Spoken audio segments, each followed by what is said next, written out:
Yes breaking news చూస్తున్నాం. PSLV C-45 rocket ప్రయోగం విజయవంతమైంది. నెల్లూరు జిల్లా శ్రీహరికోటలోని సతీష్ ధావన్ స్పేస్ సెంటర్ నుంచి ఉదయం 9:27 రాకెట్ నింగిలోకి దూసుకెళ్లింది. డిఆర్డీఓకు చెందిన ఇమీశాట్తో పాటు మరో 28 విదేశీ ఉపగ్రహాలను 3 వేర్వేరు కక్షలలో రాకెట్ ప్రవేశపెట్టింది. 4 స్ట్రాప్-ఆన్ బౌస్టర్లతో శాస్త్రవేత్తలు తొలిసారి ఈ ప్రయోగం నిర్వహించారు. ఈ శాటిలైట్కు పిఎస్ఎల్వి QL-గా నామకరణం చేశారు.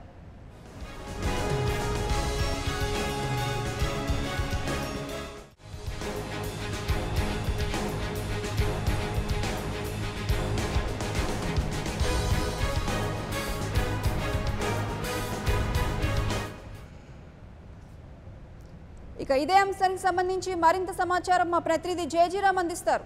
జేజీరామ్ చెప్పండి, పిఎస్ఎల్వి C-45 నింగిలోకి ప్రవేశపెట్టారు. దీనిపై ఇప్పటివరకు ఉన్న అప్డేట్స్ ఏంటి?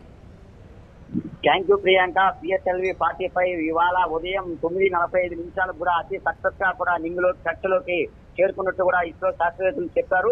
వీరందరూ కూడా ఇప్పుడు పండగ వాతావరణం కూడా నెలకొన్నటువంటి పరిస్థితి కనపడుతుంది. అంతరిక్ష ప్రయోగానికి సిద్ధమైనటువంటిది ఇస్రో కూడా చెప్పవచ్చు.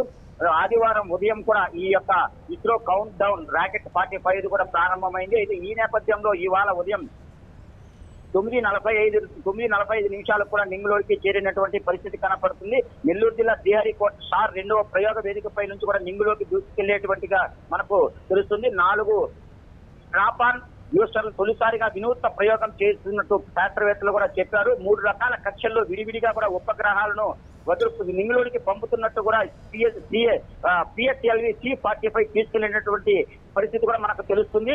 ఈ ఎంసెట్ అనే ఉపగ్రహాన్ని కూడా 28 విదేశీ ఉపగ్రహాలతో కూడా కక్షలకు పంపినట్టు కూడా శాస్త్రవేత్తలు ఇప్పటికే కూడా తెలియజేశారు. భారత అంతరిక్ష సంస్థ మరికొన్న వినూత్న ప్రయోగంగా కూడా ఇది తెలిసినటువంటి పరిస్థితి కనపడుతుంది. 9:27 పిఎస్ఎల్వి 45 రాకెట్ నింగిలోనికి కూడా వెళ్ళినటువంటి పరిస్థితి కనపడుతుంది. షాట్ లో 2వ వేదిక పై నుంచి కూడా ఒకరి స్వదేశీ 28 విదేశీ ఉపగ్రహాలతో రాకెట్ లో కూడా నింగిలోకి దూసుకెళ్లినటువంటి పరిస్థితి కనపడుతుంది. 3 రకాల కక్షలకు ISAT అనే ఉపగ్రహాలతో కూడా పాటు కూడా మొత్తం కూడా పంపించడం జరిగింది.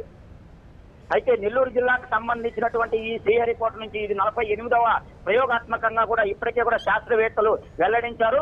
ఈ యొక్క విజయవంతాన్ని కూడా శాస్త్రవేత్తలు అందరూ కూడా ఆనందంతో కూడా వెల్లివించేటటువంటి పరిస్థితి అయితే కనపడుతుంది.